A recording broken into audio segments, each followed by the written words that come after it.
Hola, bienvenidos sean todos a este espacio tuyo y mío, donde aquí las mujeres no caducan. Y estamos en GW5 Studio porque pertenecemos a GW5 Network. Y muchísimas gracias a mi auspiciador Advanced Pain Management en Bayamón, donde se hacen cargo de tus dolores. Hoy, yo es que ustedes ya me conocen. A mí me gusta descubrir mujeres con historias que yo no las sepa. La verdad que soy arriesgada porque las traigo por mi intuición y hasta ahora no me han fallado. La conocí antes por un libro que a ella, pero a ustedes se la voy a presentar al revés. Primero la vamos a conocer a ella y luego vamos a hablar de su libro. Y quiero saber si las ideas que yo tenía de lo que ella era, por cómo escribía, por el estilo, por las palabras que utilizaba, por la narrativa, están acorde con la persona que está detrás de ese libro. Un libro que fue de fácil lectura, que habló de una realidad de muchas mujeres que nos antecedieron y que tiene una gran importancia porque estas mujeres, como ella dice, no pasaron a la historia, no las registró, porque las consideraba mujeres corrientes, normales, y son la base de nuestra sociedad. Así que con todo el honor, con todo el cariño, con toda la curiosidad bonita que tengo de descubrir a esta mujer que tengo al lado, Carmen Minerva. Hola, saludos, ¿qué tal? Bien, muy agradecida por estar en este espacio y deseosa de poder tener una excelente conversación contigo, que sé que así será. Será porque sabes escribir muy bien y cuando alguien escribe muy bien es una buena conversadora. Así que tienes un estilo muy fácil de leer, lo cual me gusta. Hablas de cosas cotidianas, pero se te nota. ¿De dónde vienes tú? Cuéntame un poquito. Dale. Pues mira, soy nacida y criada en Río Piedras y prácticamente toda mi vida he vivido en esa área.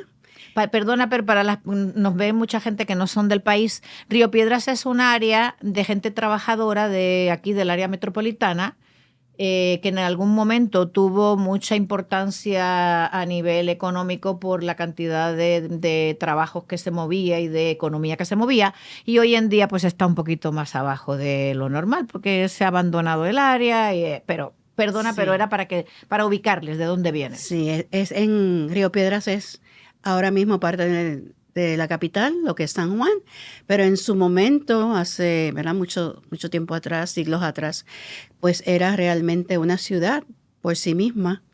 Y como bien has dicho, según fue creciendo la capital la absorbe y lamentablemente hoy día está totalmente en decaimiento, aunque es la ciudad universitaria por excelencia. Allí está ubicado nuestro principal centro educativo, la Universidad de Puerto Rico, pero también sabemos que está pasando por un momento difícil y tenemos que seguirla defendiendo. Eso es así, además que es parte de nuestra cultura y es parte de quién somos, y esas cosas no se pueden perder. Y el barrio, el Río Piedras, que hoy en día se considera un barrio, aunque obviamente, como tú dices, fue una ciudad completa. Cuando yo llegué aquí a la isla hace muchos años, tenía otro sabor. Totalmente. Tenía un sabor increíble desde la plaza del mercado, desde las tiendas de las calles. O sea, que tu vida transcurre y te formas en Río Piedras. Así es. Y como bien dice, caminaba esas calles que estaban siempre abarrotadas, donde se movía muchísimo todo tipo de negocio, principalmente el comercio para la gente obrera, para la gente trabajadora. Yo vengo de una familia trabajadora, una familia obrera, y pues obviamente todo eso influye en la persona que yo soy.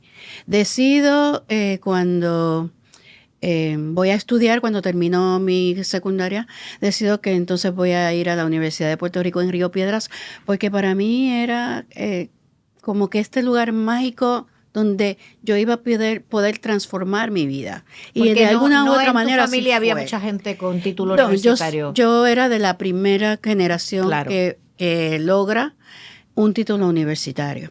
Sí, mi papá había estudiado, pero no había completado el grado, ¿verdad? Por la cuestión de que tenía que trabajar. Y yo a mis 14 años ya mis padres rompen su relación y obviamente éramos una familia con una madre que había sido una madre en casa y de pronto se tiene que ver en la obligación de tener que buscar cómo trabaja, Sí, cómo cómo busca mantener, porque el ingreso, el ingreso. que fíjate que muchas de las mujeres, y todavía hoy en día, aguantan muchos años en la casa, que no sé si fue en la situación de tu madre, porque no conozco nada de ella, pero aguantan mucho tiempo en la casa o cuando la otra parte decide unilateralmente irse de la casa, las deja completamente desprotegidas y las deja en desventaja, porque una mujer, no estoy hablando de ella, pero una mujer que no tenía una actividad fuera de la casa, de cualquier tipo de trabajo, de lo que ella le tuvo que ser un shock, tuvo que ser un problemón. Totalmente. ¿Y Y con 4 hijos. 4. 4 hijos, yo soy la mayor de los 4 hijos. Y sí, Y tenías 14 años. tenía 14 años cuando mi padre se va de la casa. Y obviamente se divorcia de nosotros también, se divorcia de la madre y se divorcia de 2 hijos. Y era un padre de cheque, ¿no? Un padre que pasaba una pensión mínima y bueno, pues no era suficiente, así que prácticamente nos vimos todos abocados a tener que buscarnos la manera de generar algún ingreso para prácticamente autosostenernos, cada uno de los hijos, ¿no?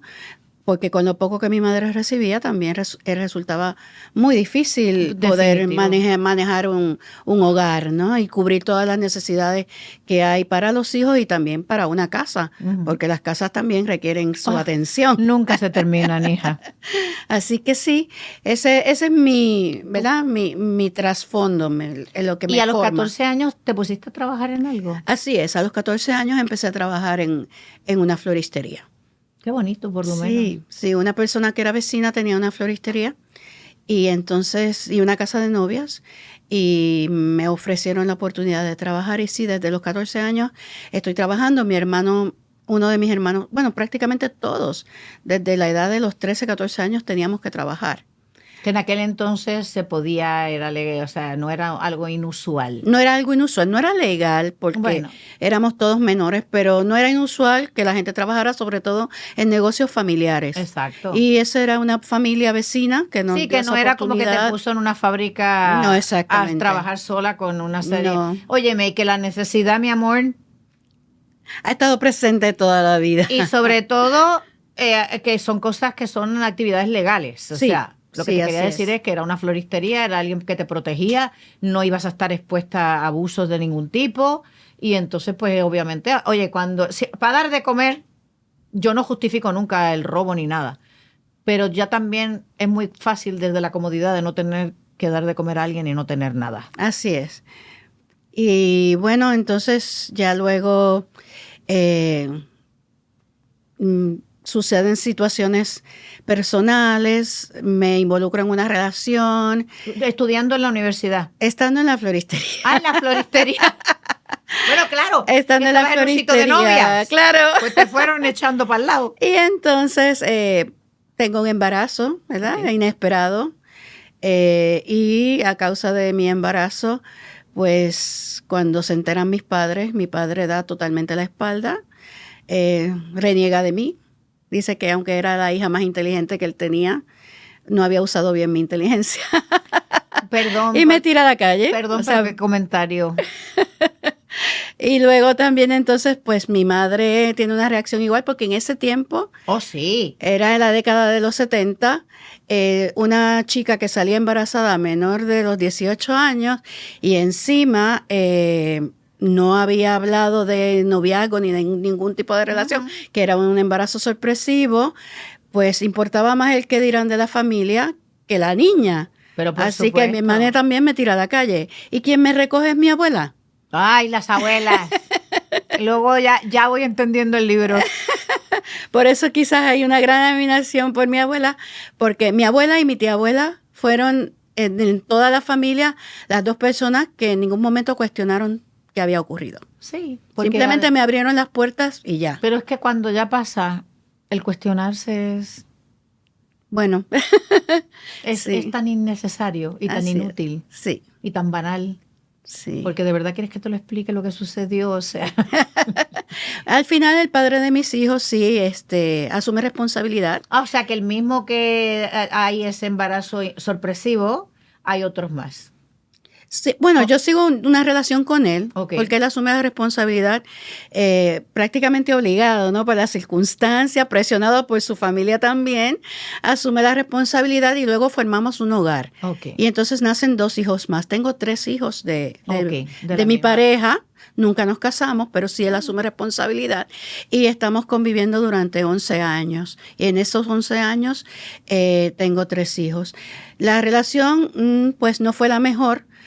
Porque había una gran diferencia de edad, porque habían celos, porque había también algún tipo de problema con el alcohol. Y finalmente yo decido que yo quiero tener una vida diferente para mis hijos. Yo quiero que mis hijos tengan una oportunidad distinta en la vida a seguir un patrón que yo vi en ese momento que se repetía, porque precisamente mi padre era igual. Mi padre también había tenido problemas con el alcohol, aunque era una persona que era muy responsable en su trabajo. Sí, que son funcionales. O sea, es que la gente piensa que tener un problema con el alcohol es la persona que está tirada en la calle, que no trabaja, que es completamente irresponsable. No, es que cualquiera puede tener un problema con el alcohol. O sea, hay que también desmitificar un poco y verlo como son personas que tienen una fragilidad de su organismo. Sí. Que es una enfermedad. Y que en este caso, luego de que yo hago mi trabajo de investigación, porque la novela surge de un trabajo de investigación que yo hice para poder entender un poco el modelo caótico que yo sentía que era mi familia, donde habían tantas cosas ocultas, secretos. Y entonces cuando me doy cuenta, me percato que en este caso el alcoholismo viene porque es genético. Uh-huh. Hay muchísimos alcohólicos en la familia. Sí, eso se hereda. Y entonces ahí es que me doy cuenta, ¿no? De muchas cosas. Yo tuve que buscar un poco también de ayuda para trabajar con el efecto que causa el alcohol en toda la familia, porque aunque uno no beba, también uno está impactado por lo que ocurre y el funcionamiento de una a veces es inexplicable y una no sabe por qué. Y entonces yo quería entender un poco eso. Yo siempre he sido una persona que me he cuestionado mucho las cosas. Y en el momento en que tengo mis hijos y quiero para ellos algo diferente, digo, yo tengo que trabajar con unas cosas mías para que no se repita el patrón. Yo tengo que buscar la manera de cortar el patrón. Gracias a mis estudios universitarios había aprendido que existían esos patrones. Estudié educación.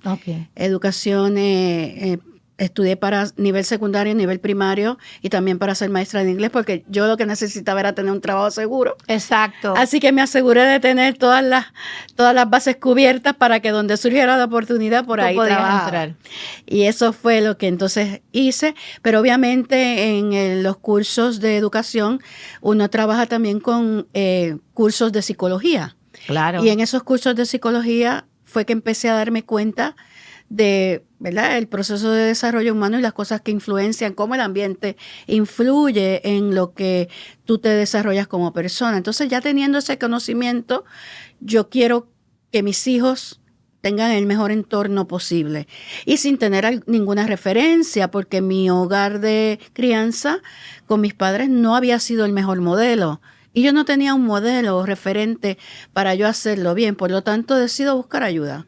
Y empezar a entender un poco por qué los patrones en mi casa eran de la manera que eran. Y entonces empiezo a darme cuenta de lo que es la disfunción en una familia. Okay. Y me doy cuenta que no es solamente una disfunción de familia, es una disfunción de sociedad y es una disfunción de país.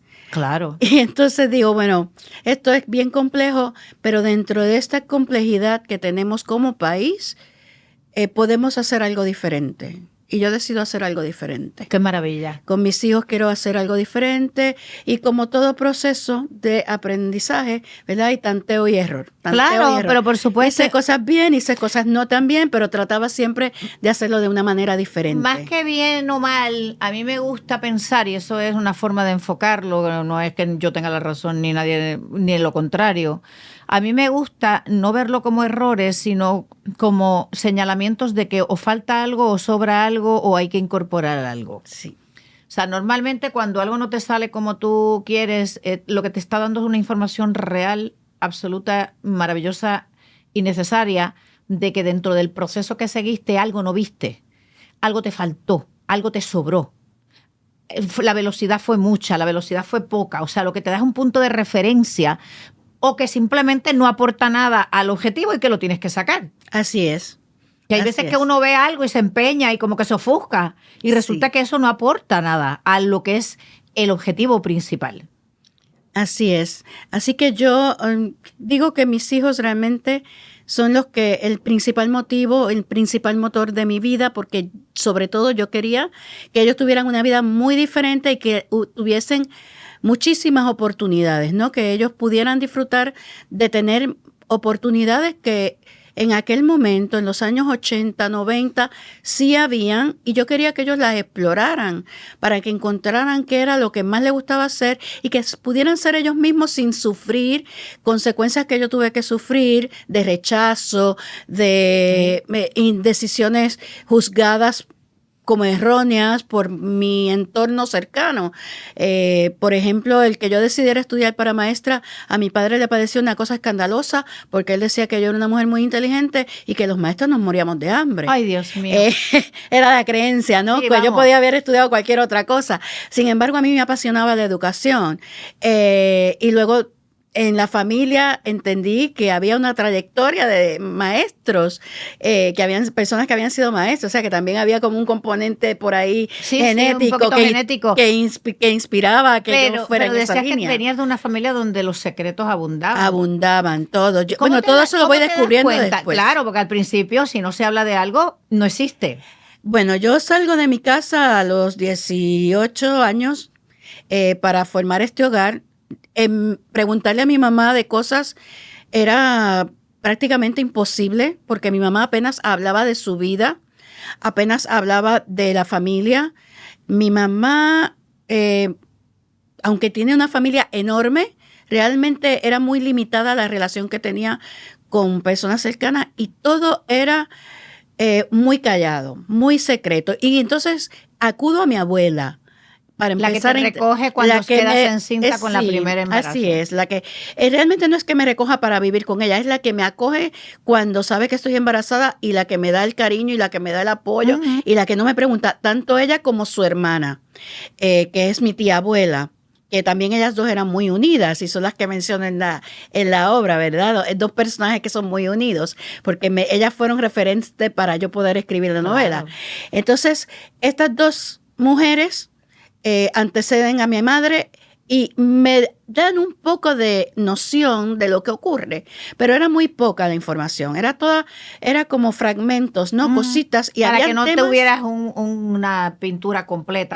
Exactamente. Una imagen completa de y sobre todo porque había un gran secreto que ninguna me quería contar, que yo descubro a medida que voy empezando a investigar por aquí, por allá. Cuidado que ese secreto se tiene que quedar. Ese se descubre en el libro. Sí. Pues entonces lo dejamos ahí para que la gente busque el libro. Ese secreto. Y entonces yo no entendía, ¿no? Pero poco a poco fui buscando información, enterándome. Va pasando el tiempo, yo sigo con mi vida. Crío a mis hijos van a estudiar. Yo también consigo seguir desarrollándome como profesional, logro estudiar mi maestría y me voy a hacer mi doctorado. Cuando me voy a hacer mi doctorado, que me surge la oportunidad de hacerlo en España. ¿Ya tus hijos eran grandes? Ya mis hijos estaban en la universidad. Sí, cuando yo decido irme, ya la menor estaba en la universidad, la mayor ya había terminado un grado en ingeniería, ya estaba trabajando como ingeniera y a la vez estudiaba leyes, porque la chica también ha salido muy brillante. Qué bueno. El varón ya estaba a punto de terminar y también ya lo dejé trabajando. Estaba trabajando el especialista en tecnología. Wow. Él ahora está especializado en ciberseguridad. Uf, bien orientaditos están. Y la menor era la que estaba todavía en la universidad y mi hija mayor me dice, mami, vete tranquila porque cualquier cosa con la menor, ellas se llevan 5 años, yo me hago cargo, vete tranquila a estudiar. Y yo entonces me voy a estudiar y estando allá en España es que empiezo como que a entender muchísimas cosas de mi historia porque me doy cuenta de que yo llego a Madrid, pero yo en Madrid no encontraba espacio. Sentía que, bueno, ¿por qué dicen que venimos de aquí, que somos como esta gente? Porque yo no encontraba espacio. Pero el último año, cuando yo empiezo a escribir mi tesis, me voy a Sevilla. Y encuentro eso que nos une de la raíz andaluza. Y si llegas a ir a Canarias, te sientes en casa. Así es. Porque aquí hay mucha gente que proviene de Canarias. Mi familia procede de Canarias. Cuando hice la investigación genealógica, encontré al familiar que llegó En de Canarias. Canarias, el primero que llegó de Canarias, de Tenerife. De Tenerife. De Santa Cruz de Tenerife. Imagínate, por eso te digo que es que, claro, España es muy diversa. Así es. España, como los países que son grandes y con muchas diferentes subculturas dentro de lo que es la unión completa, han sido reinos muchos de ellos. Así y es. luego se han unido hace muchísimos años, pero tenemos grandes diferencias del sur al norte, al este, al oeste. Totalmente. O sea, y el centro, acuérdate que Madrid es una ciudad muy cosmopolita, es como llegar a un París, a un Nueva York, a un Londres, y tú decir, es que yo no tengo nada en común con ellos. Sí. Claro, porque es una ciudad muy cosmopolita, con Así mucha gente es. de muchas culturas, pero si vas para el área, y sobre todo de cintura para abajo. Sevilla, sur, Córdoba, el sur, la Andalucía. Cádiz, Andalucía. Y luego si te vas a Canarias, mi amor, y empiezan a hablarte de la guagua. Bueno, la gente pensaba en Madrid Que tú yo eras era canaria. canaria. Claro. Y en Sevilla también. En ambos sitios pensaban que yo era canaria por la manera como hablaba. Pero por supuesto tienen el mismo deje, el mismo sonido, el mismo ritmo de hablar. Tienen muchísimas palabras. Allí se habla de plátano, porque el plátano macho de aquí, que le llaman allí plátano macho, que, Sí. que no es el guineo. Exacto. Allí tienen plantaciones inmensas. Inmensas. Y están acostumbrados a comer todos los productos que vienen aquí, porque Sí. lo trajeron cuando vinieron la gran cantidad de gente de allí. Y también es que ha habido en la historia varios procesos de migración española hacia las Américas. Pero por supuesto. Muchísimos momentos en que se ha movido. Y a Puerto Rico, una de las cosas que descubrí, que precisamente el ancestro que llega porque se abrió una célula de gracias, que uno piensa que fue una sola, fueron muchísimas cédulas de gracias que se abrieron para que llegaran inmigrantes de allá con posibles para exacto. que entonces pudieran seguir ¿verdad? Expandiendo aquí el dominio español en la isla, en Puerto Rico. Puerto Rico entonces también descubro que ha tenido muchos momentos donde ha habido lo que ocurrió precisamente en este siglo.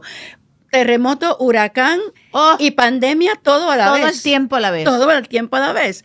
Y en uno de esos procesos que eso ocurrió, se abrió una célula de gracias para atraer personas que quisieran venir a seguir desarrollando el cultivo, la tierra, y también porque llega uno y llegan los que vienen detrás. Exacto, que entonces pueblan. Claro, van poblando. Porque, oye, ahora se lleva el récord de las personas pues que fallecen o que tienen problemas con estos fenómenos atmosféricos, pero antes se morían y muchos de ellos la gente no sabía que se había muerto porque no había un censo. Bueno, y cuidado, porque aquí con María, bueno, sí, los muertos todavía no se sabe cuántos fueron. No, exacto, ni lo vamos a saber nunca.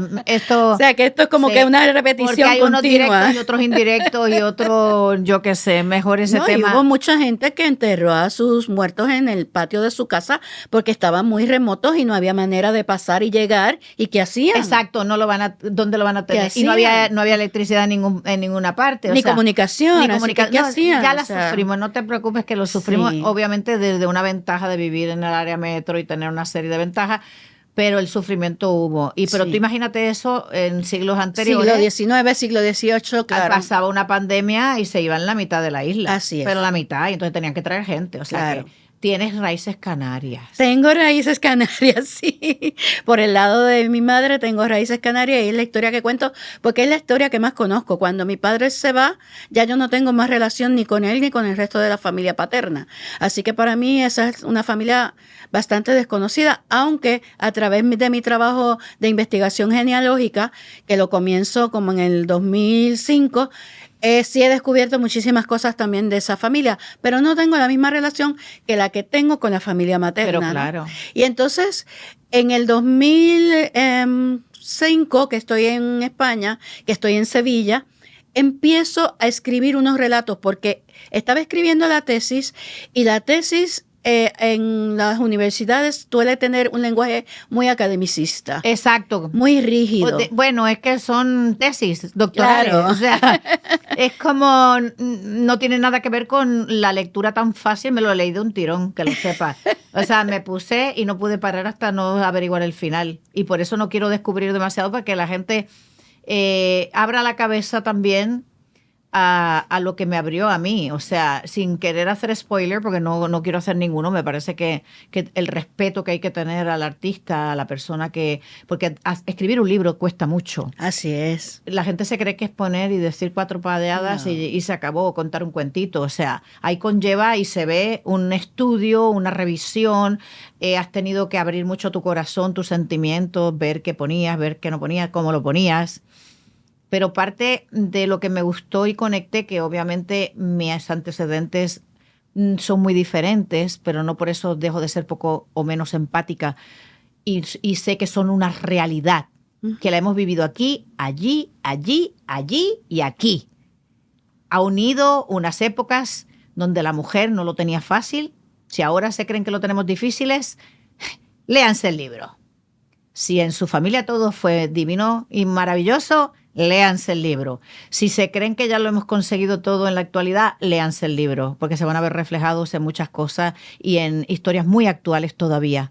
Aunque las circunstancias que le añades, que es un vocabulario obviamente que hay que enriquecer con el entorno para que la gente se haga una idea de que no es el Puerto Rico que conocemos hoy en día, ni tecnológicamente, ni en el desarrollo, ni en las leyes que se supone que nos protegen. Por eso dijo que se supone que nos protegen. Sí, ya que has mencionado el libro, pues por aquí está. Pero claro, lo por que aquí pasa es que no quería que la gente lo vea. Vamos a sacarle el título. El título me llama la atención cuando lo veo, obviamente, porque tiene una palabra tachada y arriba en rojo dice transgresora. Y dice, la transgresora que me habita. Pero, aunque tachas la palabra, se lee claramente puta. La puta que me habita. Así es. ¿No te trajo problemas el título? Pues mira, como te estaba comentando, empiezo a escribir relatos para salir un poco de la escritura academicista. Hago un blog allá en España y empiezo a contar historias que yo recordaba, muy sueltas, todas esas historias muy sueltas. Pero de la familia. O de la relacionadas. familia o de mujeres que yo recordaba porque... Okay. Por alguna razón me motivaba a escribir de las mujeres y lo hacía porque con la intención de que se sepan esas historias que nadie había recogido. Y por eso es que entonces, ¿verdad? Motivada a escribir y a sacar a la luz estas historias de estas mujeres que yo recordaba que me habían contado que era la hija de o la vecina de o la prima o la tía, pues las empiezo a escribir en este blog. Y desde el principio el título que le puse fue La puta que me habita, porque eran historias de mujeres que habían hecho cosas por las cuales se habían ganado el nombre de putas. Sí, que se la ponían en aquella época a cualquiera que no siguiera estrictamente, rígidamente las normas de la sociedad. Así es, y yo las historias que estaba contando eran de mujeres que se habían atrevido a romper aquellas reglas, tanto las reglas sociales como las reglas de la iglesia. Sí, porque eran Porque muchas. no podemos pasar, ¿verdad?, por alto que el Puerto Rico era una colonia española y que todavía en España la iglesia tiene bastante poder. No, bueno, cada vez menos. No, mi amor, Pero en cada aquel, vez menos. pero en No, aquel tiempo, en aquel tiempo. Mi madre, que era una mujer que obviamente transgresora y que... Por eso es que me relaciono obviamente las vivencias fueron muy diferentes, pero sí venimos de familias donde las mujeres somos muy transgresoras. Claro. No seguimos las normas así al uso porque cuestionamos. Y la mujer que cuestiona a veces no gusta. Así es. Oye, pero es que yo no me puedo creer las cosas porque tú me lo digas. Mi madre decía que hay que ver que había crecido, entre comillas lo decía, porque lo decía de chiste, engañada. Muy engañada por la iglesia. Sí. Porque decía, me han defraudado. O sea, a mí me decían que, por ejemplo, ir a comulgar en Manguillo era un pecado mortal y resulta que ahora puedes ir en traje de baño y en bikini. Es que todo era un pecado. Por eso, era todo. un control, la iglesia tenía un control. Sí. Sobre todo hacia la mujer. Hombre, claro. Tenía que ser la mujer sumisa, sometida al hombre. Pero espérate, que es que todavía existe, mi amor, ¿qué te pasa? Pero no allí, aquí. Sí. Aquí sí. hay. Por eso es que te digo que la iglesia, ¿verdad?, ha tenido un factor de opresión hacia la mujer muy fuerte. Y entonces toda la que se atreva a romper una regla tanto del Estado, de la sociedad, como de la iglesia, era considerada una puta. Pero mi madre era Ese es la el nombre primera que le se ponían. ponía los pantalones, mi Pero vida. si todavía hoy día le decimos a cualquiera, pero mira esta puta, ¿qué se cree? Exacto, exacto. Y lo usamos en el lenguaje coloquial. Sí. Pero yo lo tengo que tachar en el libro, porque en el lenguaje literario o en el lenguaje comercial o en el lenguaje aceptable socialmente, pues esa palabra no está muy bien vista. Así que por lo tanto me cuesta tenerla. Qué hipocresía, que ¿verdad? Muy hipócrita. Muy hipócrita. Pero la tachas, pero se lee más claro que el agua. Es más, como le pones la otra roja encima, la otra palabra, pues transgresora. Es mejor todavía porque entonces lo que te enfocas es en la de abajo, porque dice, ¿por qué la tachó? Tachada y después escrita la otra en rojo, ¿no? Porque... No, Jim, bobita no eres, no. Sabes muy bien. Bueno, sí, un poco, ¿verdad? Tuve un asesoramiento para hacer eso. Vamos a decirlo de No, esa te quedó manera. te quedó de show porque me encantó. Ya me dieron ganas de leerla. O sea, si me lo llegas a poner en una cosa académica, me hubiera muerto del aburrimiento, no lo hubiera ni abierto. Antes, solamente con el título, pero aquello ya me ganó un montón. Y déjame decirte que ha tenido respuestas muy distintas. Polarizadas. Porque sí, estoy segura. Porque hay gente que tan pronto ve eso, ay, Dios mío, pero ¿de qué tratará? Inmediatamente piensan por el lado negativo. Exacto. Y otros que inmediatamente se identifican con la palabra transgresora y con la palabra puta. Eso es lo que te iba a decir. Eso soy yo. Es que yo soy la puta de mi casa soy yo, la transgresora de mi casa soy yo. Pero ¿por qué? Que he tenido las dos cosas. Fíjate que diferencia toda la vida nos han tenido a las mujeres. Que, por ejemplo, una de las primeras cosas que se le quitó la connotación original de la palabra cabrón, y yo no suelo hablar, esto no es hablar malo, esto es hacer un análisis lingüístico. Exacto. Enseguida se le quitó la connotación de lo que es un hombre que le ponen los cuernos. Vamos, hablando claro, le son infieles. Y eso es un cabrón. Exacto. Sin embargo, ahora todo está cabrón. Está buenísimo. ¡Ay, esto está buenísimo! Está cabrón. Lo otro está cabrón. Sin embargo, la palabra puta siempre tenemos la misma connotación de una persona negativa. Una connotación negativa y peyorativa. Sí, sí. Y entonces, pues obviamente eso ha traído mucho la atención de la gente para un lado y para el otro. Y le he tenido que explicar a la gente, como bien digo, y como escritora que me considero, novel, ¿verdad? Pero novel y no solamente novel. ¿Cuándo escribes tu primer novela? A los 65 años publico mi primera novela. Thank a los you. 65 años. Mujeres que no caducan.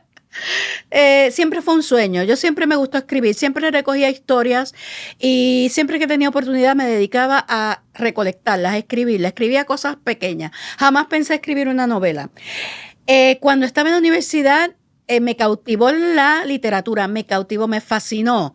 Pero yo tenía que dar de comer a 3 hijos. Exacto. Y yo decía, bueno, en aquel tiempo, para los 80, recordaba la historia de Mayra Santos Febres y yo me identificaba mucho con ella, porque una mujer pobre, una mujer que viene de clase obrera, ¿cuánto le costó a Mayra abrirse paso? Imagínate. En el mundo literario. Yo decía, imagínate a mí, que no tengo... No, y encima, no lo hemos dicho, pero tu matrimonio también falla. Exacto. Y te quedas al cargo. Claro, porque madre dijiste, soltera prácticamente. Porque dijiste que era un papá de cheque. Prácticamente. Bueno, mi papá era un padre de cheque. ¿Y el padre de mis hijos era un papá más abuelo que papá. Ok. No los veía con tanta frecuencia, pero los consentía, claro. Los consentía mucho. Él era el bueno y yo era la que ponía reglas. Eso suele pero pasar. Por lo menos sí estuvo muy presente en la vida de mis hijos, muy diferente a mi papá. Okay. Y yo siempre quise que él estuviera presente porque yo no quería que tuvieran el vacío que yo tenía por mi papá no haber estado compartiendo con nosotros, y cuando lo hacía era para juzgarnos negativamente. Sí, para negativamente. Así que yo prefería mejor que no estuviera por ahí. Porque para juzgarme mejor exacto. que no aparezca. Mejor que llegue Dios, que lo va a hacer con más delicadeza que la gente. Sí, pero el padre de mis hijos sí fue un padre presente. Pero de todas formas tienes un cargo de tres hijos. Sí, porque claro, se da la circunstancia que por el trabajo de él y por la circunstancia de él, pues él no podía estar todo el tiempo presente, y entonces prácticamente la que se hace responsable de la crianza y de la manutención y de correrlos para un lado y para otro era yo. Y yo dije, si yo me dedico a escribir, nos morimos de hambre. Así que por eso decidí no. El gusto por la escritura me lo dejo como un entretenimiento para mí. Un hobby. Me lo disfruto para mí y ya. Entonces, cuando me retiro, decido retomar aquellas historias que yo había escrito, que habían gustado tanto Sevilla. En España. Claro, que la gente se identificó, que recibí muchísimos comentarios favorables en el blog. Eran historias sueltas, eran historias cortas. Y entonces alguien me dijo, ¿por qué no haces un libro de todas esas historias? Allá, cuando vivía en Sevilla, una sevillana me escribió y me dijo, ¿por qué no haces un libro? Me parece que va a tener mucho éxito. Y entonces ahí como que empiezo a coquetear con la idea. Tenía yo ya 48 años. Pero ahí lo dejo porque luego tengo que regresar a trabajar, tengo que seguir con mi vida. Y cuando me retiro, decido, oye, ¿sabes qué? Voy a agarrar todas esas historias, voy a ver qué hago con ellas. Y ahí es donde empieza la idea. Tenía 50 años, me tuve que retirar antes por una condición de la espalda de la que estoy operada. Y entonces empiezo a coquetear con la idea. Pero no sabía ni por dónde empezar. por dónde agarrar todo esto y hacer algo. Así que era como que un coqueteo, y un poco iba dándole forma ya a lo que quería hacer, ¿no? Y es justamente en el tiempo de la pandemia, cuando digo, ¿sabes qué? Ahora es el momento, ahora me voy a lanzar. Este libro sale porque sale. Y ahí empiezo a buscar orientación, a buscar editor, porque claro, como yo había visto el mundo de la literatura cuando estudiaba, sabía que el proceso tenía que ser, para que fuera un buen libro, tenía que tener todo un rigor de escritura. Un rigor y una buena Claro. editorial. Tenía que tener todo ese rigor para que fuera un buen libro, y eso era lo que yo quería sacar. Sí. Si voy a sacar algo, siempre he sido perfeccionista. Si voy a sacar algo, que salga algo bueno y que tenga todo el rigor que un libro exige. Debe de tener, además, por el respeto a los lectores. También. Yo tuve la experiencia de las memorias de mi padre, muy interesantes, muy históricas, de la época de la guerra en España, con muy poca edad y con unas vivencias que parecen como el guión de una película, pero las vivió para su suerte o su desgracia, las vivió. Y elegí una editorial que me fue fatal, lo pasé fatal. De hecho, tengo en las memorias de mi madre, que también es que han tenido unas vidas que son meritorias de poderse poner porque pasaron la guerra con muy poca edad. A palabrarlo, y con claro. muchas cosas. Y ahora estoy como haciendo ahí un search para ver. Fue una editorial en España, no fue aquí. Claro. Porque como era una novela tan histórica, Uh-huh. yo prejuzgué de que tal vez, y lo que tenía eran los escritos de él, o sea, Uh-huh. yo no aporté ahí nada. Lo que se aportó fue mi hermano mayor, que hizo el prólogo y que terminó algunas de las historias muy poquito, como que hizo un comentario, pero muy poca, porque era una cosa muy histórica, una vivencia muy, muy fuerte que no necesitaba, y mi padre había dado detalles de nombrecitos y de todo. Al ser tan histórica, me dio miedo de que no entendieran y quisieran cambiar algo y ponerla como más novela o más, y no quería, yo quería que saliera lo que él escribió. Claro. Pero fue un sufrimiento. Ahora con el de Mami, que este año me lo he propuesto de sacarlo, ya el de Papi está en Amazon hace un tiempo. Se llama No borres mis memorias. No borres mis memorias, qué bonito. Porque es que hoy en día en España están cambiando la historia de la guerra civil. Así es. Y de todos los comienzos de la democracia en España. Estoy muy consciente de eso. Y la gente que lo vivió, en el sitio donde lo vivió. Yo me acuerdo de Papi, compró un libro de un americano que había escrito sobre una batalla en específico que él estaba. Imagínate tú. Y la masacró. Por ahí debe estar el libro tachado y diciendo esto es mentira, esto es mentira. Porque claro, endulcoran la historia. Depende de quién te la cuente. Claro, la cambian, la modifican, Depende. La romantizan. O depende, o intencionalmente la quieres parcializar para un lado. Para un lado, claro. Y cuando él te comenta de que tanto el lado nacional como el lado rojo cometieron crímenes horrorosos. No malos, horrorosos. Claro. Cuando de un lado y del otro enterraban gente, le dejaban la cabeza afuera y se dedicaban a tirar al plato allí, a ver quién le daba la cabeza. De los dos lados. Como en todas las guerras. Porque las guerras son guerras. Así. Entonces no podemos... Y matan de un lado y matan del otro. Y cometen... barbaridades, atrocidades. Ese es el horror de una guerra. Así Pero es. para mí, lo que tienen bueno ambos padres míos fue que se acabó la guerra y se acabó esa parte de la historia, no las transmitieron ni la llevaron con ellos el resto de la vida. Nosotros, mi familia... No la siguieron sufriendo, como muchas familias le ha pasado. Mi abuelo materno le toca en la zona roja. O sea, mi madre es hija de rojo, porque le dividieron, no porque él tuviera esa idea. Estuvo 5 años después en la cárcel cuando sube Franco. Sí que no le pudieron poner nada en contra porque el hombre era ingeniero y lo que se dedicaba era a transportes y no había pegado un tiro en toda la guerra ni había hecho nada malo en toda la guerra. Porque Pero sin embargo tuvo que ir a la cárcel. 5 años, mi amor. Y mi madre Así y mi es. abuela tenían que ir a llevarle comida todos los días y al frente de ellas había veces que esperando a su padre a darle la comida, venía la del frente, preguntaba por fulanito de tal y decía, ay, se cayó esta mañana y se mató por las escaleras. 5 Sí, años, una mi vida. falta de sensibilidad. 5. Y si tú supieras la sanidad mental. Mi abuelo sale de la cárcel, un hombre inteligentísimo, brillante, luego fue alcalde de un pueblo y un montón de cosas, y murió en un accidente de caballería porque era militar y se electrocutó con una tormenta. Le entró un rayo por la escuela y le salió por el gorro, antes de que se casara mi madre. Y le dijo, hemos perdido 5 años de la vida de la familia, no perdemos ni un día más. A partir de hoy es nueva vida. Qué bien. Qué hombre inteligente, me hubiera encantado Qué conocerle. maravilla, qué buena decisión. Qué buena decisión.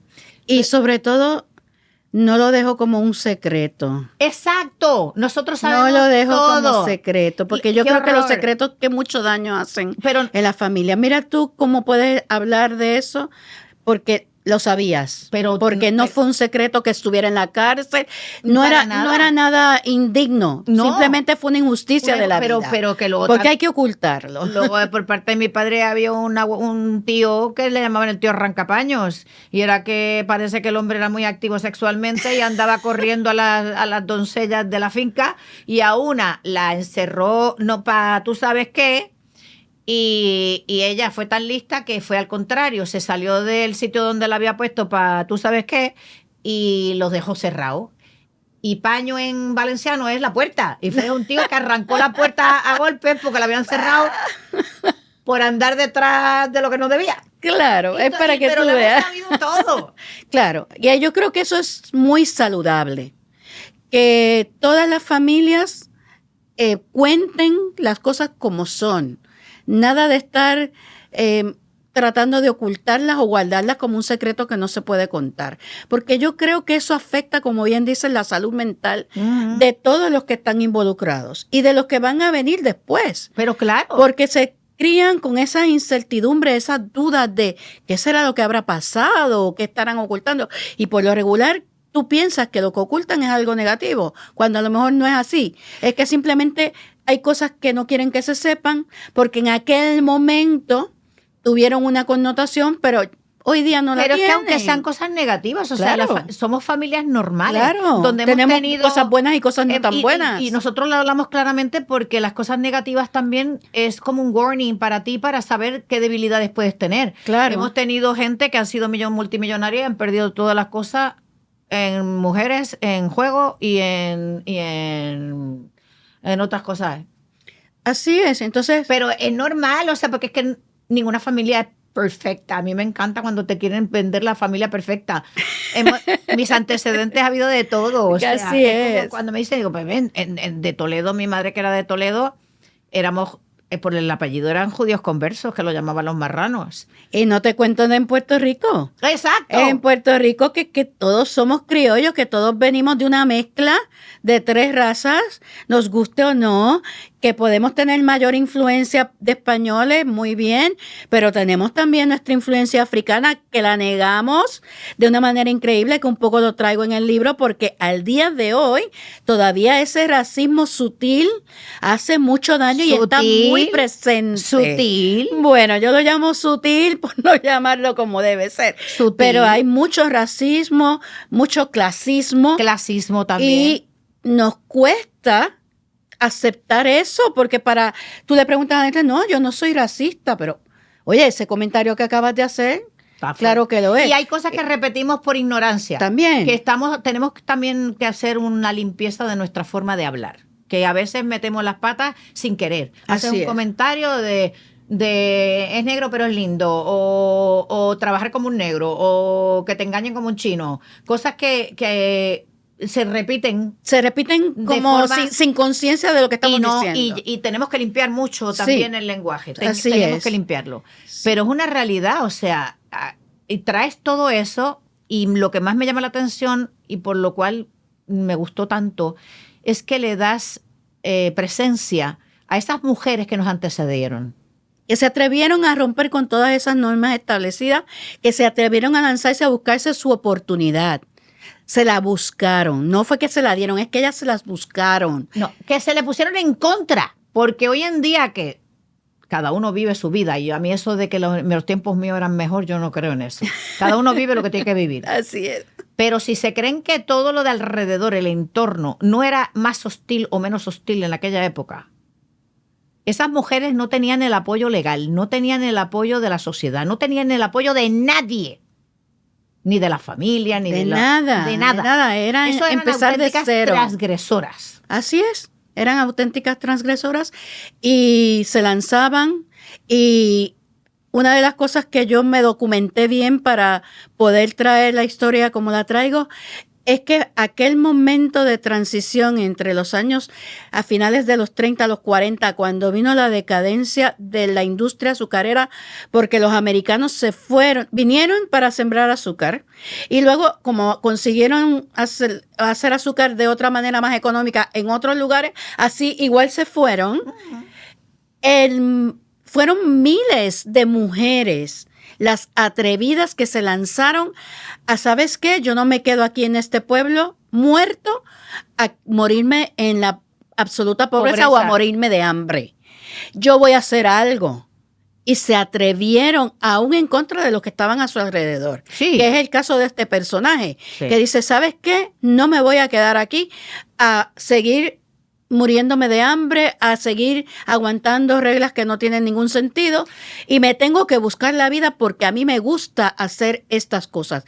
Una mujer que tenía mucha independencia, un espíritu libre, que le gustaba trabajar, que le gustaba ganarse su sustento y que se le impedía por el simplemente el simple hecho de ser mujer.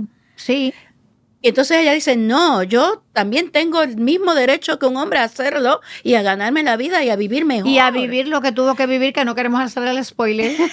Y lanzarse. Y yo cuento de ella, pero cuando miré todos los documentos históricos, fueron cientos de miles de personas que se movilizaron de los campos a la capital y que crearon aquel arrabal enorme que existió, que empezaba en Puerta de Tierra y terminaba en la Laguna San José. Y esa historia de toda esa gente, aquí hablan de la gentrificación ahora. Mire, desde los años 40 se está haciendo gentrificación, porque a toda esa gente la removieron, la sacaron con promesas de conseguirle aquello, lo otro, y realmente lo que hicieron fue reubicarlos en los residenciales públicos que crearon en aquel momento con la idea de que ellos algún día iban a tener su propia casa. Sí, claro. Y allí siguen. Y allí siguen. ¿Cuántos años más tarde? Allí siguen. Thank you, para que creas. Y entonces ahora los quieren sacar de allí. Ajá, ¿y dónde los van a meter? No sé. Si esa es su casa, es lo que conocen como su casa. Claro, ya entonces cuento un poco de eso y traigo imágenes que de hecho están en la página, si entran a la página de carmenminervaramos.com, pueden ver en el inicio que aparece un PDF y ese PDF son todas las imágenes que recolecté de la colección que está en el Congreso de lo que fue aquel enorme arrabal que mucha gente no puede dar crédito a las fotos que hay allí, de lo que fue la vida de toda esa migración del campo y a donde fueron a parar, porque no fueron a parar a las casas bonitas, claro, fueron a parar de arrimados a las orillas de donde se pudieron abrir un espacio para vivir, para poder ir a servir a los que estaban ahí. Y yo soy producto de una de esas familias. Yo soy producto de una que se atrevió a arriesgarse y vivir en aquella área para darle una oportunidad a las que venían después, ¿no? Y es parte de la historia, no es exactamente mi historia, pero yo vengo de una historia similar. Lo maravilloso de este libro es que muchas personas que ya lo han leído me han dicho, ¿sabes qué? Yo me identifico porque mi familia también salió de aquel caño. Del sector que le llamaban el fanguito, del sector que le llamaban el Corea, del sector que le llamaban Tokio, del sector que llamaban Bitumul, Israel, que hoy día se conoce como la península de Cantera. Pero yo no vengo de eso y sin embargo me identifiqué, porque mi abuela, cuando mi abuelo entra en la guerra, de haber sido la señora que le dejaron después de la guerra sin nada, así cero, le quitaron todo, se tuvo que poner a servir habiendo sido señora y haber tenido servicio. Y tuvo que empezar a servir y a tener una tienda y a empezar a coser, que era lo que sabía hacer, coser, bordar. Pues es lo que le pasa a este personaje. Y estuvo manteniendo a la familia sola y manteniendo al marido en la cárcel. ¡Vamos! Es lo que le pasa a este personaje también. Sí, pero, que ella viene de una familia donde era una niña de bien sí. Y tiene que venir a trabajar, a hacer... De las spoiler. hacer todo lo que tenía que hacer para poder salir adelante. Mira, primero, darte las gracias por este rato. Segundo, ya te admiraba por el libro porque yo intuía de que ahí había mucha verdad. Sí. Esto no se escribe solamente haciendo investigación. Esto se escribe desde las entrañas, desde el dolor de las entrañas, porque el dolor que llevamos muchas veces no es nuestro, sino que está un poquito heredado de todas las mujeres de nuestras familias. Y aquí hay mucha verdad. Yo te agradezco, te admiro y les guste o no les guste el título, les estén cómodas o cómodos con la palabra puta, se van a dar cuenta de que puta tiene una parte muy bonita. La palabra puta tiene una parte muy transgresora, pero tiene una verdad de muchas mujeres que nos hicieron la vida mucho más cómoda hoy. Así que respetemos a las putas. Muchísimas gracias, amor. Gracias a ti por este espacio y por esta oportunidad. Qué bueno que no me equivoco. Gracias por invitarme, gracias por darme la oportunidad de conocernos. Eso es así. Ya a partir de ahora somos de la misma sororidad. Sí, ahí tenemos muchas cosas en común. Es que eso es lo que yo siempre digo. Tenemos que ser bien... Mira, hemos tenido 2 vidas, 2 desarrollos completamente diferentes y sin embargo tenemos tantas cosas en común que por eso me encantó recibirte. Gracias. Y espero que a ustedes también les haya gustado tanto como a mí. Suscríbete en el canal para que no se te olvide que todos los viernes yo subo un episodio nuevo y dime que esto no es un lujo lo que traigo todos los viernes. No por mí, sino por las personas que tengo el honor de poder oír, escuchar y aprender. Porque siempre me sitúo desde el agradecimiento de la generosidad, de que compartan con nosotros sus sentimientos, su corazón y su alma. Así que muchísimas gracias. Ya saben que estamos aquí por GW5 Studio porque pertenecemos a GW5 Network. Muchísimas gracias a nuestros auspiciadores. Estamos buscando más para que sea más fácil la continuidad de este podcast. Si te gusta, Advanced Pain Management, que está en Bayamón, que se hace cargo de tus dolores crónicos. Muchísimas gracias y que lo pases muy bien.